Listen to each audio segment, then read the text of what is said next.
Terkadang kita tidak bisa menentukan hasil apa yang akan diperoleh dari perjuangan yang telah kita raih. Bisa sukses, bisa juga gagal. Tapi saya selalu yakin bahwa hasil tidak mengkhianati proses. Saat mendaki gunung misalnya, tak jarang saya mendapatkan cuaca yang buruk saat di puncak gunung, sehingga sulit rasanya untuk menikmati indahnya puncak gunung. Tapi ternyata keindahan itu bukan hanya dapat diwujudkan oleh mata, tetapi oleh rasa. Rasa yang dengan ikhlas menerima dan menghargai bahwa semua perjalanan yang telah dilalui tidaklah sia-sia.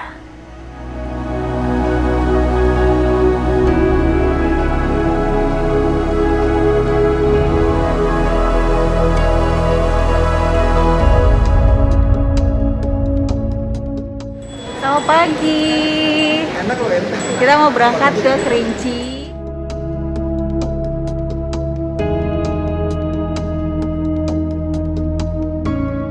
Perjalanan dari Jakarta menuju Gunung Kerinci yang menjadi atapnya Sumatera dapat ditempuh dari Padang atau dari Jambi. Nah, kami mengambil rute via Padang karena jaraknya lebih dekat untuk menuju base camp di Kersiktuo. Dari Bandara Minangkabau, perjalanan darat yang ditempuh adalah 7 jam. Sedangkan kalau dari Bandara Sultan Taha di Jambi bisa mencapai 9 jam untuk sampai ke Kersiktuo. Perjalanan dari Padang menuju Kersiktuo akan melewati beberapa kabupaten dengan rute perjalanan yang lumayan berkelok-kelok. Nah, kalau melewati daerah ini jangan lupa menyempatkan diri untuk berhenti sejenak ke kawasan Saribu Rumah Gadang yang ada di Solok Selatan. Hai, kita lagi di kawasan Saribu Rumah Gadang. Keren ya? Ini kawasan apa sih, Mbak? Ini kayak kawasan desa wisata gitu. Jadi katanya dilestarikan gitu rumah-rumah gadangnya ini. Tidak hanya buat rumah-rumah penduduk, tapi juga tadi kita lihat ada homestay ya. Ada homestay. Jadi kalau lewat dari Padang sampai kita mau ke Kayu Aro ya, pasti kita ya, harus melewati ini. Tadi sekitar 4 jam deh. Udah ada 4 jam. Thank you. Di kawasan ini sudah menjadi desa wisata dan bisa kita kunjungi. Rumah-rumah gadangnya pun masih dilestarikan, guys. Keren kan?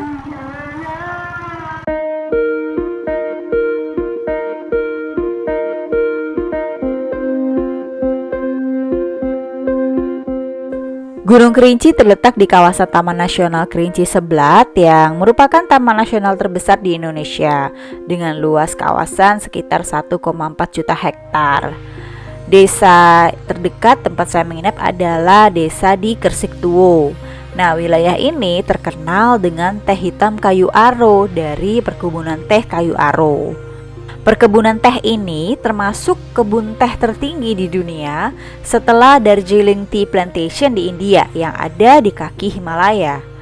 Kebun teh kayu aro ini berada pada ketinggian sekitar 1600 mdpl dan menjadi kebun teh terluas di Indonesia dengan luas mencapai sekitar 3.500 hektar.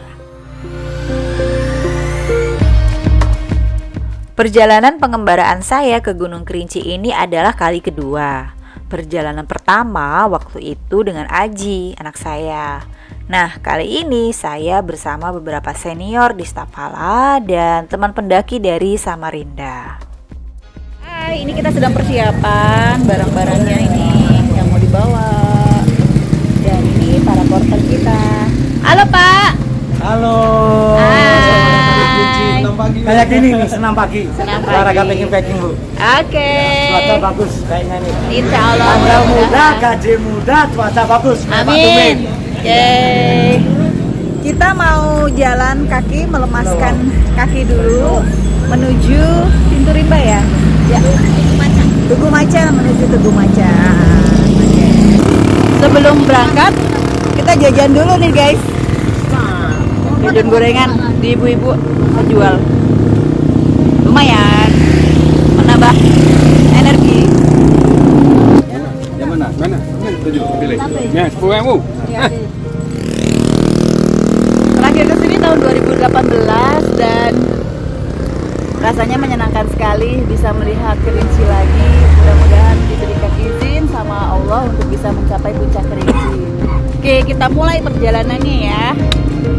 Ayo guys, kita siap-siap nih guys. Ini papi kita. Ya, kita mau berangkat menuju. Kita berdoa dulu ya. Kita berdoa dulu ya. Bismillah. Mudah-mudahan cuacanya cerah terus dan kita bisa sampai ke puncak Kerinci insyaallah.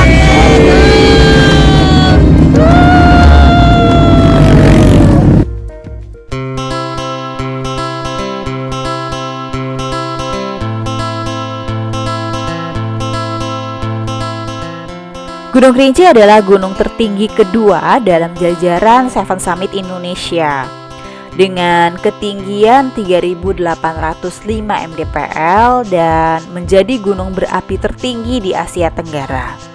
Dari kejauhan, Gunung Kerinci berdiri dengan megahnya. Puncaknya yang kerucut dan berwarna coklat kemerahan sudah memberikan imajinasi di kepala saya. Betapa curam jalan menuju puncak Indrapura di tengah medan bebatuan yang terlihat begitu perkasa.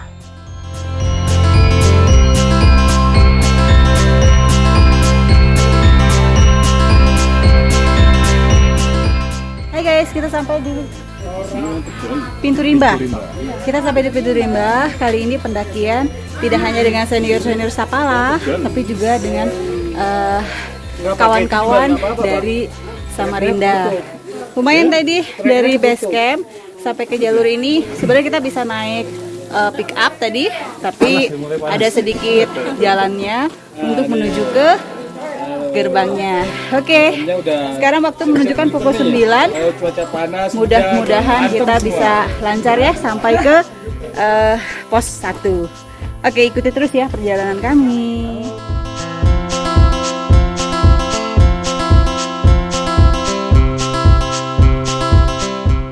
Belum juga memulai pendakian, ada aja kejadian guys.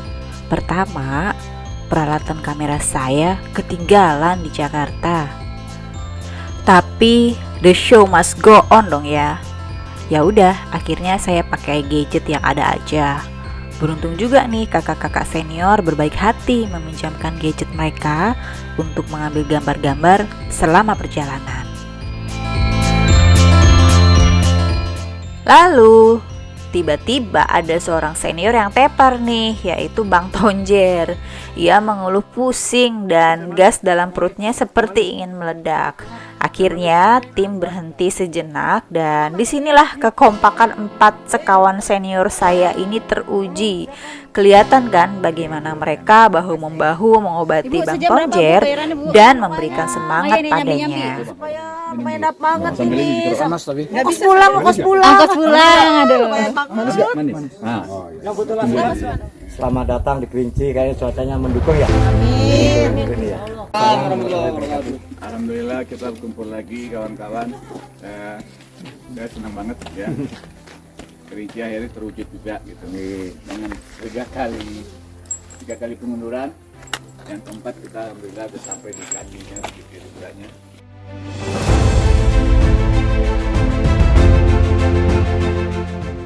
Alhamdulillah, setelah istirahat sejenak dan mendapatkan perawatan, Bang Tonjer pun kembali pulih dan kami pun siap lagi untuk berangkat.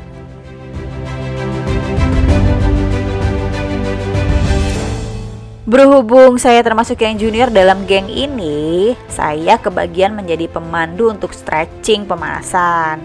Nah, memang pemanasan sebelum melakukan pendakian ini penting banget guys, terutama untuk mengaktifasi otot supaya nggak kaget kalau nanti dibawa aktivitas yang intensif.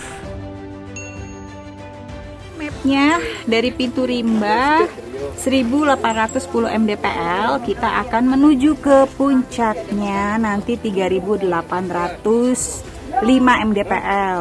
Kita akan melewati 1, 2, 3, 4, 5, 6. Ada 6 di situ, ada 3 pos, ada 3 shelter.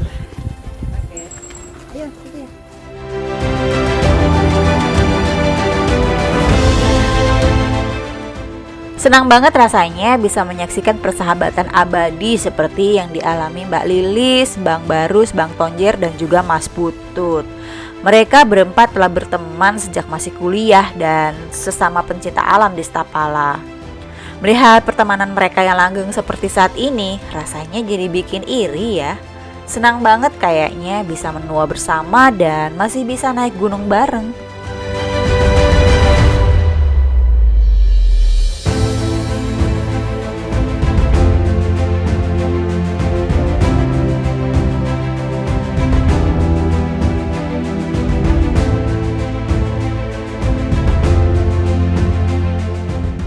Ayo guys, kita mulai pendakian ya guys. Sip. Kawasan Taman Nasional Kerinci Seblat merupakan salah satu tropical rainforest heritage site of Sumatera. Dan di sini masih terdapat habitat harimau Sumatera atau Panthera tigris sumatrae. Kita sudah memasuki hutan-hutan yang lumayan lebat di sini. Jadi sepanjang perjalanan dari pintu rimba sampai ke pos 1, hutan-hutannya seperti ini guys. Seru ya? Let's go. Selain harimau, beberapa satwa lain yang bisa ditemui di sini yaitu badak Sumatera, gajah, babon, beruang madu, dan juga tercatat ada sekitar 140 jenis burung. Populasi harimau Sumatera yang ada di Taman Nasional Kerinci Seblat saat ini semakin sedikit. Berdasarkan data dari Balai Konservasi Sumber Daya Alam Jambi, jumlah populasi harimau Sumatera saat ini hanya sekitar 150 ekor di Taman Nasional Kerinci Seblat. Semakin berkurangnya populasi harimau tersebut mengindikasikan ekosistem yang kurang kondusif nih bagi tumbuh kembangnya harimau, atau semakin merambahnya kegiatan produksi manusia di hutan sehingga mengganggu habitat harimau. Kita sampai di pos 1, bangku panjang, istirahat sejenak di sini untuk minum ya. Lumayan perjalanannya tadi cuma 20 menit dan jalannya landai kok. Oke, lanjut ya. Ini cukup pemanasan.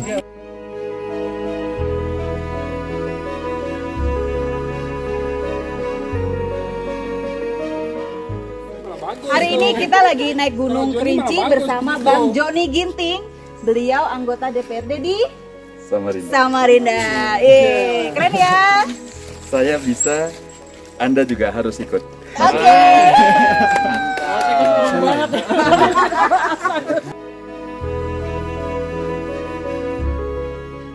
Lain ladang, lain belalang, lain lubuk, lain ikannya.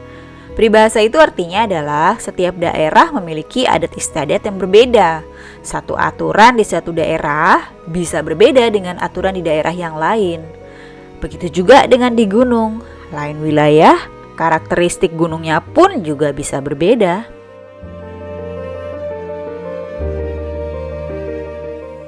Memasuki pos 2, kondisinya sudah mulai menanjak sedikit-sedikit.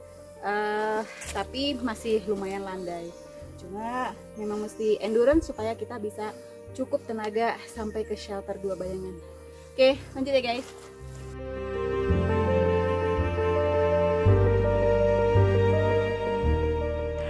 Nah, ada yang perlu diketahui juga nih mengenai harimau Sumatera.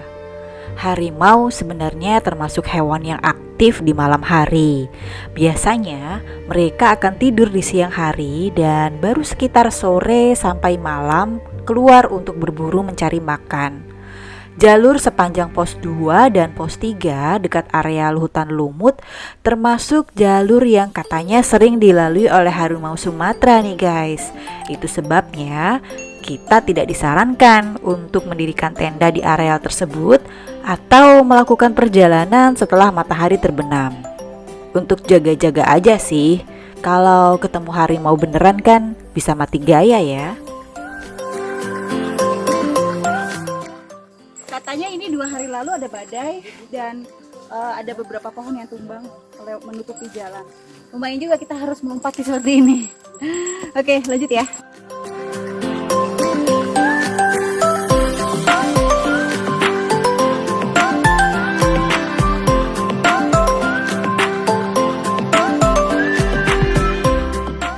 Pos 2 Batu Lumut. Lumayan Perjalanannya sekitar 30 menit. Tadi dari pos 1 ke pos 2 udah mulai nanjak soalnya. Hai guys, aman? Aman. Yuk, vlog. Anda berada di 2110 mdpl di pos 2. Ya, kita menuju ke 3100. Oke. Masih ada sekilo lagi. Banyak. Kilo aja. Minum dulu ya. Bagaimana kondisi? Aman. Aman. Kalau mau lihat isi dari perirnya leader guard kayak gini.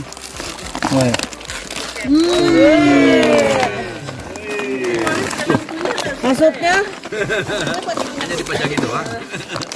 Pak, minta minum dong.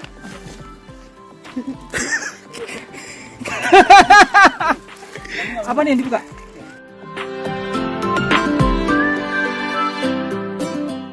Oke, kita istirahat sejenak di pos 2 dan menikmati cemilan-cemilan yang sudah disiapkan oleh leader guide kita, Goko.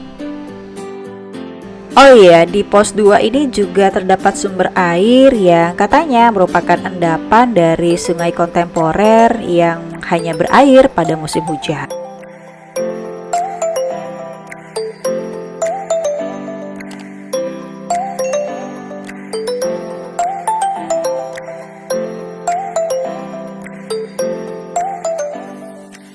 Hutan di Gunung Kerinci ini termasuk hutan lebat dengan pohon-pohon yang menjulang tinggi.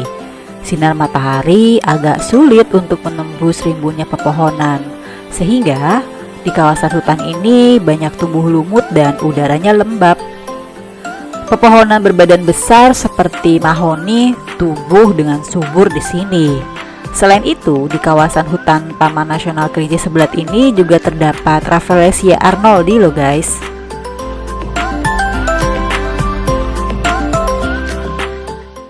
Semangat.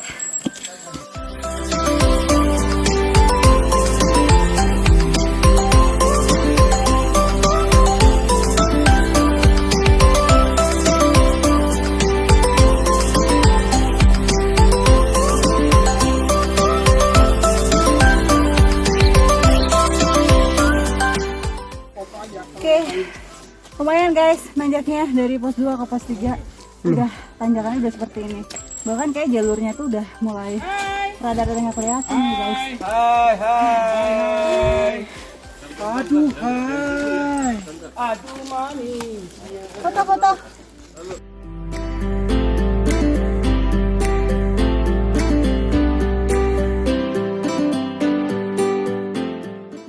Pos 3 guys, pos panorama. Akhirnya sampai juga, kita istirahat sejenak di sini untuk minum ya. Ayo istirahat dulu.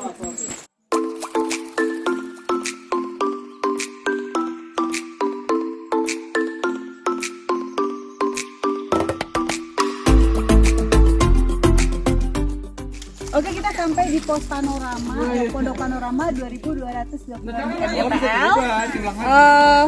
Perjalanan dari pos 2 ke pos 3 sekitar 45 menit. Jalurnya lumayan menanjak dan tanjakannya tuh udah lumayan tinggi-tinggi ya guys. Oke, kita istirahat di sini dulu ya. Nasib itu kan bisa terulang.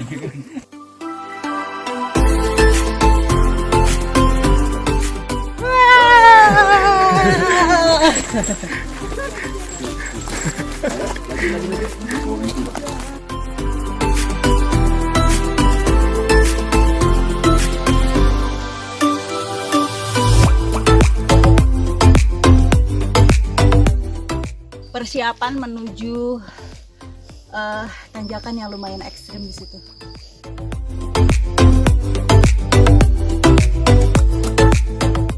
Hitam terus ada strip merah. Jadi aku pengennya warna merah. Merah hitam tapi dia langsung itu.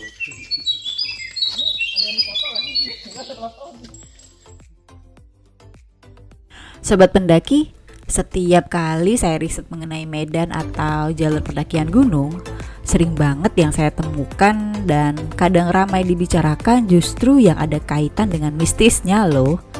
Dan tak terkecuali di Gunung Kerinci nih. Nah, di Kerinci ada satu spot yang cukup terkenal dan bisa menggetarkan bulu kuduk nih, yaitu kisah tentang pohon bolong. Pohon bolong ini berada di sisi kanan jalur pendakian dan terletak di antara pos 3 menuju shelter 1. Kita disarankan untuk tidak berhenti saat melihat pohon bolong yang besar dan penuh misteri itu agar hal-hal buruk tidak terjadi katanya. Dari referensi yang saya baca, konon pohon bolong itu dulunya dijadikan tempat untuk menyimpan jenazah pendaki yang meninggal. Dan ada juga cerita yang lain yang meyakini ada makhluk astral yang menunggui pohon itu dan kadang menampakkan diri di hadapan para pendaki. Saya dan rombongan sempat melewati pohon bolong itu. Dan pada saat saya hendak berfoto serta mengabadikan lokasinya, tiba-tiba tangan saya ditarik oleh Mbak Lilis. Ia memperingatkan untuk saya tidak dekat-dekat dengan pohon bolong itu. Nah, untuk menghormati keyakinan tersebut, akhirnya saya nggak jadi deh mengabadikan pohon itu. Nah, untuk sobat pendaki, saat mendaki gunung itu kita akan dekat sekali berhadapan dengan segala makhluk hidup yang berada dalam ekosistem hutan. Ada yang bisa terlihat oleh mata manusia dan ada pula yang tidak bisa terlihat. Saling menghormati adalah kuncinya, bahwa kita hidup berdampingan dengan segala yang ada dalam ekosistem hutan ini. Jangan diganggu, agar alam tetap terjaga dan kita pun bisa mendapatkan makna dari perjalanan di gunung. Ini namanya biji apa? Buah si balik sumpah Buah si balik sumpah. Apa itu? yang ada di hutan Kerinci aja. Ini bijinya yang dibuka bisa jadi dibuat gelang, ciri khas suku anak dalam namanya. Oh, oke. Berarti nanti kita ada nggak souvenirnya yang jual ini? Nggak ada. Ada. Di mana ada? Di hotel ada. Ada? Sudah ada. Dia bentuknya Nah, Oh, itu bentuknya. kayak- Coba lihat. Oh, berarti ini bentuknya seperti ini nanti kalau udah ini ya. Soalnya dia kalau makin lama makin licin ya. Makin bagus. Oke. Buah si apa tadi? Si balik sumpah silang. Buah si balik sumpah yang bisa dijadikan gelang ya, dan ini cuma ada di Kerinci. Oke, nanti kita coba cari ya untuk souvenir. Ya guys, Bisa buat penangkal juga kata. beginian tuh rasanya udah enak banget ya. Lihat dulu dong. Uus, mantap. Cukuplah jajanan ini ya buat menambah ini tenaga. Sekali dong. Wah, langsung segar.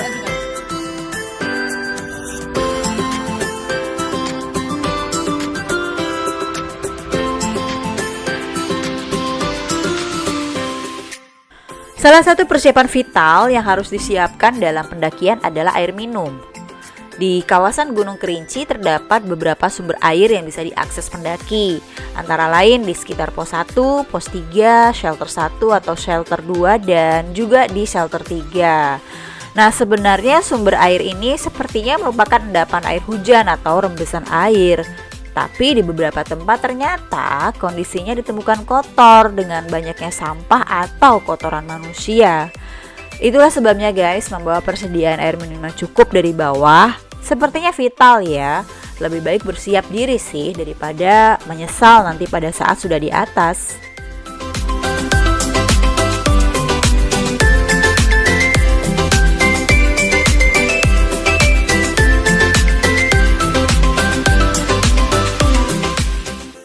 Shelter 1 guys, alhamdulillah kita sudah sampai shelter 1.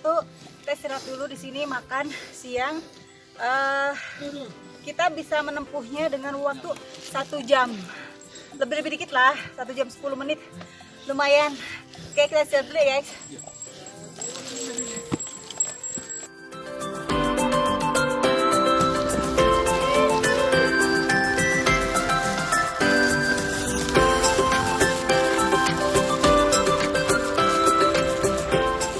Oke, kita sudah masuk ke shelter 1, 2505 mdpl. Kita menuju shelter 3, shelter 2 Bayangan, di sekitar ketinggian 3100. Tapi kita istirahat dulu di sini ya untuk makan siang. Oke, istirahat dulu yuk.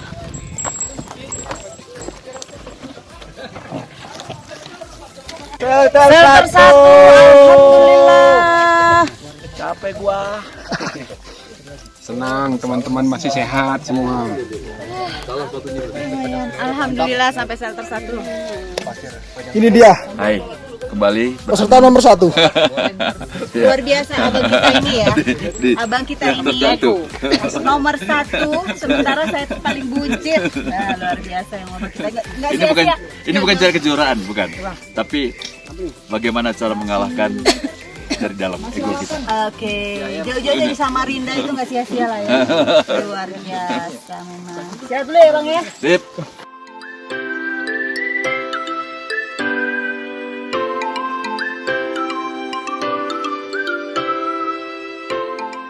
Jalur dari pos 3 menuju shelter 1 lumayan panjang. Perut yang tadi sudah meronta-ronta pengen diisi nasi, akhirnya bisa ketemu nasi juga nih di shelter 1. Kita makan dulu ya guys.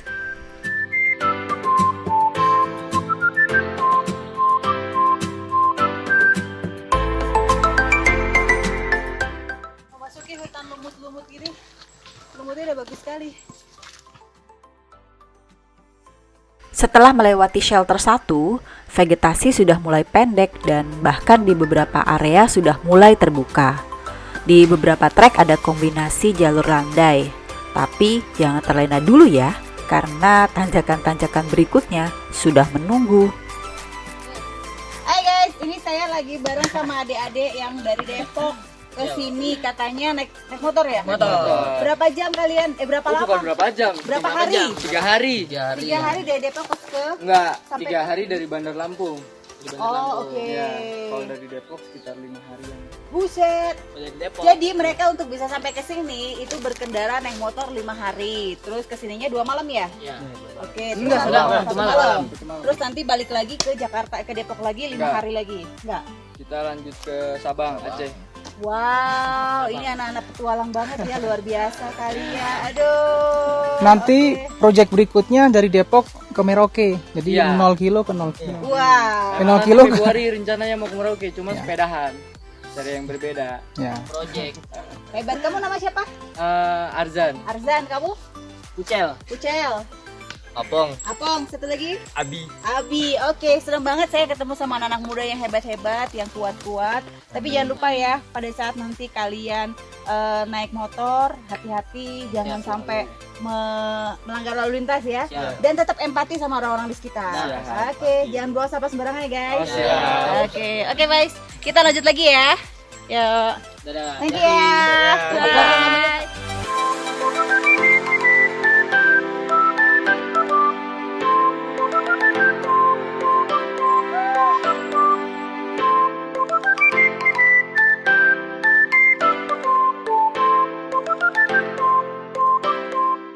Semangat. Jalur menjelang shelter 2 memang benar-benar dahsyat. Tanjakan-tanjakan curam seperti gak ada habisnya. Untuk menempuh jalur ini diperlukan stamina yang bagus dan tentunya mental yang kuat. Kalau saya sih biasanya saya juga menggunakan kekuatan tubuh bagian atas untuk mengangkat badan saya. Dengan begitu langkah bisa jadi ringan dan bisa sekaligus mengatur pernafasan dengan lebih baik.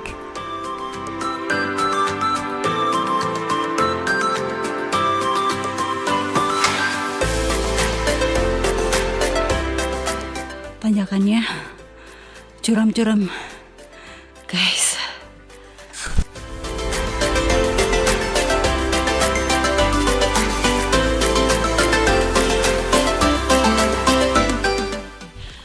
Menuju shelter 3, tanjakannya sudah sangat curam-curam seperti ini. Jadi selain menggunakan ini trackpole, kita juga sudah perlu menyiapkan sarung tangan supaya kalau misalnya melewati akar-akar atau pijakan-pijakan yang tinggi, lebih baik pakai menggunakan core tangan aja. Oke, supaya berat bobot ya. Bobot itu bisa disejajarkan, tidak hanya pakai gunakan kaki, tapi juga tangan juga bisa digunakan supaya nggak gampang capek. Oke, kita lanjut ya. Ini cara nih. Oh, tangan kiri. Tangan. Nah, itu. Jadi kita gunakan seluruh badan kita supaya bobotnya itu seimbang. Oke, lumayan kan di atasnya itu?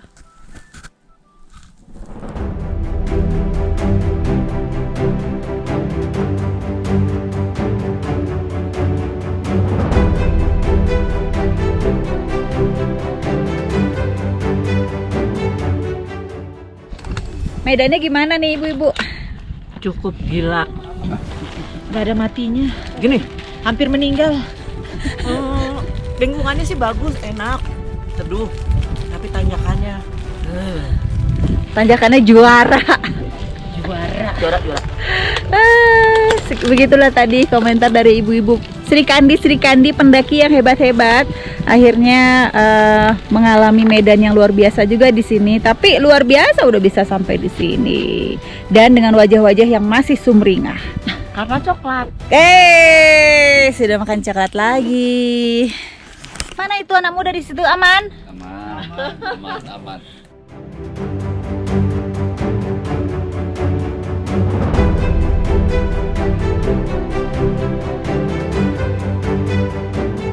Setelah istirahat sejenak, tetap semangat untuk melewati tanjakan-tanjakan menuju shelter 2.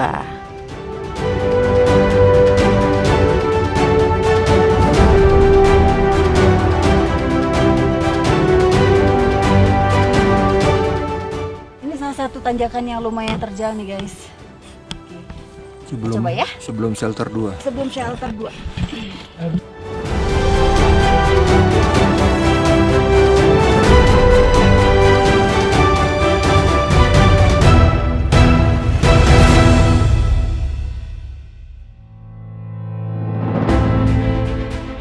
Mendekati shelter 2, angin sudah semakin kencang.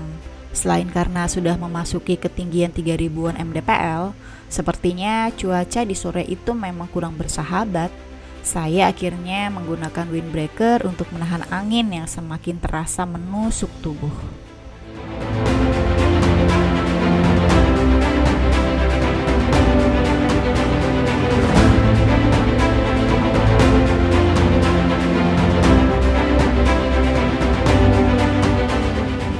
Saat melewati tanjakan yang curam di tengah hutan yang lebat dan angin yang lumayan kencang, disitulah saya merasa betapa beruntungnya saya. Masih bisa menggunakan semua kaki dan tangan saya dengan sempurna, dan kulit saya pun masih bisa merasakan hembusan angin sepoi-sepoi. Nikmat mana lagi yang mau saya dustakan?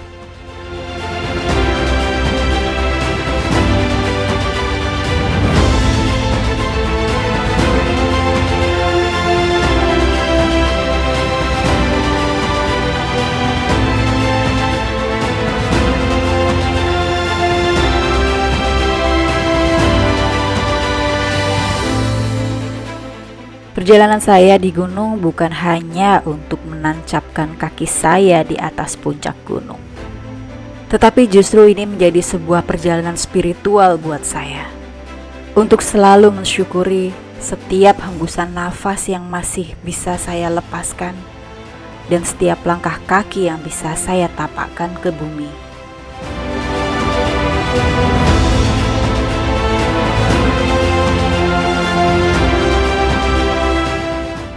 Halo guys, akhirnya kita sampai juga di shelter 2 Bayangan. Setelah melalui tanjakan-tanjakan yang juara, kita tadi bisa menempuh waktu dengan 2,5 jam ya. Dari 2,5 jam ya. Dari jam 2 sekarang setengah 5. Oke, kita istirahat di sini, ngecamp di sini ya. Tanjakan ini membunuhmu.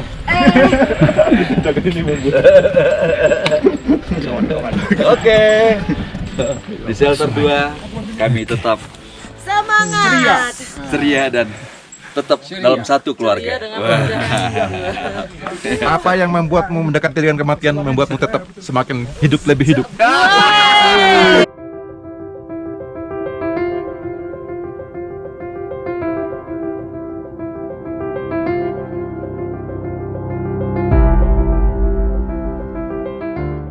Selamat sore. Hai Mbak Lilis.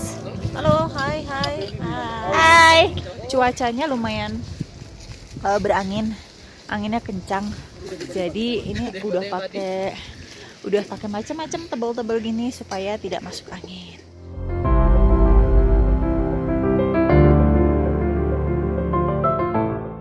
Perjalanan belum usai. Lelah yang mendera sepanjang 6,5 jam perjalanan mulai dari pintu rimba hingga shelter 2 bayangan ini harus dibarengi dengan istirahat yang cukup untuk recovery. Angin dingin yang menghantam lokasi perkemahan kami malam ini rasanya bisa menjadi obat tidur yang manjur untuk segera memejamkan mata. Sebelum mata terpejam, sempat saya panjatkan doa. Semoga esok pagi cuaca bersahabat dan Tuhan mengizinkan kami semua menjejakkan kaki ke puncak Indrapura.